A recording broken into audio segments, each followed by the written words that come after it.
இன்றைக்கி என்ன breakfast lunch பார்க்கலாம். காலையில் டிஃபனுக்கு வந்து தோசை தான் பண்ணேன். மத்தியானம் லஞ்சுக்கு ஒயிட் ரைஸு, சிக்கன் குழம்பு பண்ணியிருந்தேன். ஏன்னா இந்த சண்டே நாங்கள் சிக்கன் பண்ணலை. சரி, அவனும் 2 நாளாக சிக்கன் கேட்டுனே இருந்தான். சரி, ஒரு 1/2 கிலோ சிக்கன் வாங்கி கத்திரிக்காய், முருங்கைக்காய், உருளைக்கிழங்கு போட்டு தேங்காய் அரைச்சி ஊற்றி நல்லா திக்காக குழம்பு வச்சுட்டேன். காலையில் எங்கள் வீட்டுக்காரர் சூடாக இருக்கவோ, குழம்பு சூடாக இருந்தது, தோசையும் சூடாக இருந்ததுனால நான் வீட்டிலே சாப்பிட்டு போகிறேன் அப்படின்னு சொன்னார்.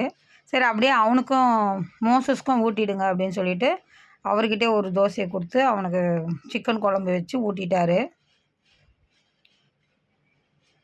அவனுக்கு வந்து சாதம் வந்து கொஞ்சமாக குழம்பு ஊற்றி உருளைக்கிழங்கு போட்டு சிக்கன் போட்டு சாதம் டப்பாவில் வரவி வச்சுட்டேன் லஞ்ச் பாக்ஸில்.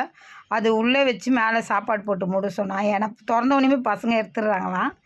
அதனால் வீட்டில் வந்து கொஞ்சம் சாப்பிட்டுக்கப்பான்னு சொல்லி கொஞ்சமாக தான் கொடுத்து விட்டேன். இது ஸ்நாக்ஸ்க்கு வந்து இது பிஸ்கெட் வந்து அவங்க பெரியப்பா கொடுத்துருந்தா. இது இத்தாலியன் ஆல்மண்ட் பிஸ்கெட்டாம்.